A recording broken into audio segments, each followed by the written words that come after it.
اس وقت مشرق وسطیٰ جو ہے وہ ویسے بدستور آگ کی لپیٹ میں جب سے فلسطین مظلوم فلسطینیوں کے اوپر اسرائیل نے ایک جارحیت کا سلسلہ شروع کیا ہوا ہے، اس کو مہینوں ہو گئے، لیکن جو ایران کے ساتھ جنگ ہے وہ اب ایک بہت ہی فیصلہ کن مرحلے میں پورے خطے کے لیے بھی، اور آبویسلی اس خطے کے ساتھ جڑے ممالک جن میں پاکستان سر فہرست ہے، اس کے ساتھ اس کی امپورٹنس جو ہے وہ بڑی نمایاں ہو کے سامنے آئی ہے۔ اسرائیل نے حملہ کیا ایران کے اوپر میزائلز کے ذریعے، اور اس نے پلی یہ لیا کہ جی ہم نیوکلر جو ان کی صلاحیت ہے وہ 5 سے 4% جو ہوتی ہے اس سے بڑھ کے 60% پہ چلے گی یورینیم انریچمنٹ کی، تو اب ہم ان کے سائنٹسٹ کو اور ان کی جو نیوکلر سائٹس ہیں ان کے اوپر اٹیک کر رہے ہیں۔ یہ انہوں نے جی ایک بڑا اپنا ہائی مارل گراؤنڈ لیا اسرائیل نے، خود ساختہ ہائی مارل گراؤنڈ۔ اچھا، وہ یہ ایکسپیکٹ کر رہے تھے کہ جس طرح غزہ کے اوپر اٹیک ہوا ہے کوئی جواب نہیں آیا، ایران نے آبویسلی بڑا ہی رuthless جواب دیا، اور ایران نے جو تباہی مچائی ہے تل ابیب میں اور اسرائیل کے دوسرے شہروں میں وہ ہم الجزیرہ سے اور انٹرنیشنل جو نیوٹرل چینلز ہیں ان سے دیکھ رہے تھے۔ تو جو اسرائیل کا ایک وہ جو ڈوم تھا جو کہ انٹرسیپٹ کرتا تھا ہر میزائل کو، جس سے کراس کو کر ہی نہیں سکتا تھا، وہ بھی ایران نے جو ہے اس متھ کو توڑ دیا، اس داستان کی جو حیثیت اٹھا کے باہر پھینک دی۔ اور اس وقت اسرائیل پہ بھی بہت پریشر ہے کہ ایران جس کی ٹیکنالوجی میزائل ٹیکنالوجی پوری دنیا میں مشہور ہے، اور اب یہ نہیں ہمیں پتا کہ اس نے تیاری کتنی کر رکھی ہے ایران نے۔ ایران کے پاس 2000 میزائلز کی ٹیکنالوجی ہے، 3000 کا ریٹیلیشن اٹیک موجود ہے، 5000 کا موجود ہے، لیکن ایران جو ہے اور رشیا نے اس کی بڑی مدد کی اس میزائل ٹیکنالوجی کے اندر، اب خود کفیل ہے کافی عرصے سے اپنے میزائل خود بنانے کے لیے، اور یہ ایرانین میزائلز ہیں جو اسرائیل کے اوپر لگ رہے ہیں اور ٹکاٹک لگ رہے ہیں۔ اور اسرائیل آپ یہ سامنے فوٹیج جو دیکھ رہے ہیں یہ تل ابیب اور اس کی ہے جہاں پہ ایران نے ریٹیلیٹ کیا ہے۔ یہ منظر بھی ہم کبھی دیکھ نہیں سکتے تھے کہ اسرائیل جو ایک اگریسو کنٹری ہے، ایک جارحیہ کنٹری ہے، ایک فاشسٹ رجیم ہے، اس کے ساتھ یہ حال ہوگا۔ تو یہ جنگ کہاں تک جائے گی؟ اس کے اندر امریکہ کے صدر اور پیوٹن رشیا کے صدر کے درمیان اگرچہ ٹاک تو ہوئی ہے، اور دیکھیں دونوں سپر پاورز کا انٹرسٹ ہوتا ہے کہ پیوٹن ہی سوچ رہا ہوگا اگر اسرائیل یہ جنگ جیتتا ہے تو یہاں پر مشرق وسطیٰ کے اندر جہاں پہ آئل ہے، جہاں پہ اسٹریٹجک پوزیشن ہے آئل کی اور دوسری چیزوں کی، تو وہاں پر امریکہ اور اسرائیل کی برتری ہو جائے گی۔ تو رشیا کبھی بھی نہیں چاہے گا کہ اسرائیل یہ جنگ جیتے یا اس کو فوقیت ہو۔ اس طرح امریکہ جو ہے اس کا سب کو پتہ ہے، امریکہ جو ہے وہ اسرائیل اس کا پولیس مین ہے، آج سے نہیں ہے، ڈیکیڈ سے ہے، وہ اس کے آئل انٹرسٹ جو ہے امریکہ کے وہ پروٹیکٹ کرتا ہے، جو امریکہ کی بہت بڑی پروٹیکشن ہے۔ مطلب آپ سوچیں کہ سعودی عرب کو اگر خدشہ ہے ایران سے تو دوسرا خدشہ اس کو اسرائیل سے بھی ہے اپنی سیکورٹی کا، تو اس کو ویپن کون دیتا ہے؟ چلو ایران کے ساتھ تو دشمنی سمجھ آتی ہے امریکہ کی ہے اسرائیل کی وجہ سے، لیکن اسرائیل کے خلاف اپنے ڈیفنسز بنانے کے لیے امریکہ جو سب سے بڑا بائر ہے، سعودی عرب سب سے بڑا بائر ہے امریکہ کی آرمڈ کمپنیز کا، وہ اسرائیل کی وجہ سے، اور وہی اسرائیل جس کو امریکہ سپورٹ کرتا ہے دائیں ہاتھ سے، اور بائیں ہاتھ سے سعودی عرب کو اس کے خلاف اسلحہ بھی دیتا ہے۔ تو یہ اتنی بڑی پاور گیم ہے جس میں اسلحہ، جس میں بلینز آف ڈالرز کی معیشت اور اکانومی، وار اکانومی انوالو ہے، اس میں عام لوگ جو مر رہے ہیں، خواہ وہ اسرائیل کی سائڈ پہ مر رہے ہیں زیادہ تو ایران کی سائڈ پہ شہید ہوئے، ان کو کوئی نہیں جانتا، نہ اس کے آبجیکٹیو ذہن میں رکھ کے کام کیا جاتا ہے۔ تو سب سے بڑا سوال یہ ہے کہ ایران کو اسلامک امہ کی طرف سے صرف اخلاقی اور سفارتی ہی کامیابی ملے گی، اس کے لیے کافی ہوگی اسرائیل جیسی پاور کو ڈیل کرنے کے لیے جس کو امریکہ کی بشیرباد حاصل ہے، وہ ڈیل کر پائے گا ایران یا نہیں؟ اور دوسرا یہ کہ یہ جنگ جو ہے کیا یہ اس خطے میں پھیل سکتی ہے جس کے اندر پھر انڈیا، پاکستان، چائنا، رشیا یہ بھی انوالو ہو سکتے ہیں؟ ان پہ بات کریں گے۔ پنجاب کا بجٹ پیش کیا گیا ہے، اس میں کچھ تو بڑی حیران کن چیزیں اور کچھ بڑی زبردست چیزیں ہیں۔ کچھ حیران کن چیزیں میں آپ کو بتاؤں گا جس سے آپ بھی حیران رہ جائیں گے کہ بجٹ کے اندر کیا ہوا ہے، لیکن سب سے پہلے اسرائیل اور ایران کی جنگ ہے اس کے حوالے سے ذرا بات کر رہے تھے۔ میاں جاوید لطیف صاحب بہت وارم ویلکم، احمد اویس صاحب بہت وارم ویلکم، ارشاد بھٹی صاحب سب سے پہلے آپ کو دعوت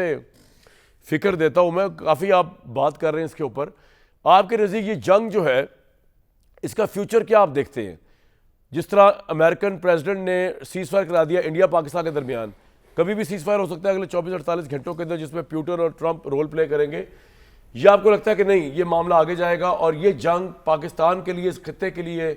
کیا حیثیت رکھتی ہے؟ پیٹرول تو اوپر چلا ہی گیا ہے لیکن اس کے علاوہ بھائی جان،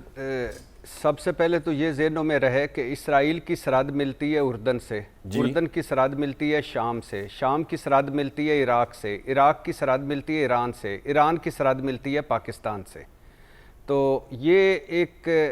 جنگ اگر کوئی یہ سمجھتا ہے کہ جب ایران خدا نخواستہ فعال ہو جائے گا یا ان کا مقصد پورا ہو جائے گا تو یہ یہیں رک جائے گی، ایسا نہیں، مجھے ایسا نہیں لگتا۔ اسرائیل ادھر ہی رکے گا اور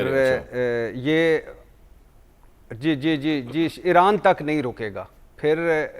آگے بھی آئے گا اور ہم بھی ہیں، اور اللہ کا فضل ہے ابھی تک تو ہماری مسلح افواج نے اینٹ کا جواب پتھر سے دیا ہے اور ہمیں کسی موقع پہ بھی مایوس نہیں کیا، لیکن جب ایران فعال ہو گیا خدا نخواستہ تو پھر اس خطے کی کیا کیفیت ہوگی، کیا حیت تبدیل ہوگی، کیا جغرافیہ تبدیل ہوگا، وہ ایک بڑا سوال ہے۔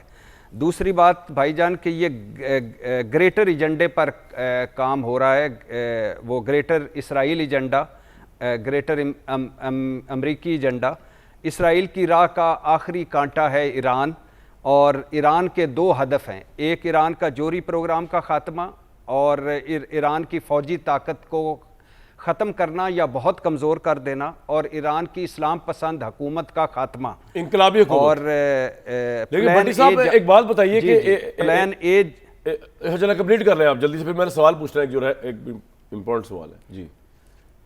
جی پلان اے جاری ہے، پلان بی میں امریکہ شامل ہوگا اگر یہ جنگ بندی نہیں ہوتی، جس کے مجھے کم چانسز لگ رہے ہیں۔ پلان بی میں امریکہ شامل ہوگا، پلان سی میں رضا شاہ پہلوی کا جو بیٹا ہے اور باقی جو باہر بیٹھے ہیں ایران میں حکومت کے دعوے دار، وہ ایکٹیو ہوں گے اور سڑکوں پہ لایا جائے گا ایرانی عوام کو۔ اور اب تک آخری بات، ایران کو اتنا نقصان اسرائیل نے نہیں پہنچایا جتنا ان کے اپنے غداروں نے پہنچایا ہے۔ تو یہ تھوڑا بتائیے ذرا لوگوں کو کہ کس طرح ہوا یہ موساد جو دیکھیں ایران کے متعلق ہمیں یہ پتہ ہے کہ وہاں پہ رون بھی اپنا ایک نیٹ ورک بنایا ہوا ہے، اور جو ہم نے وہ بندہ پکڑا جس طرح آیا وہ ایران میں بھی رہا تھا، جو کلبھشن یادیو تھا۔ تو اب بھٹی صاحب آپ کے خیال میں یہ کہیں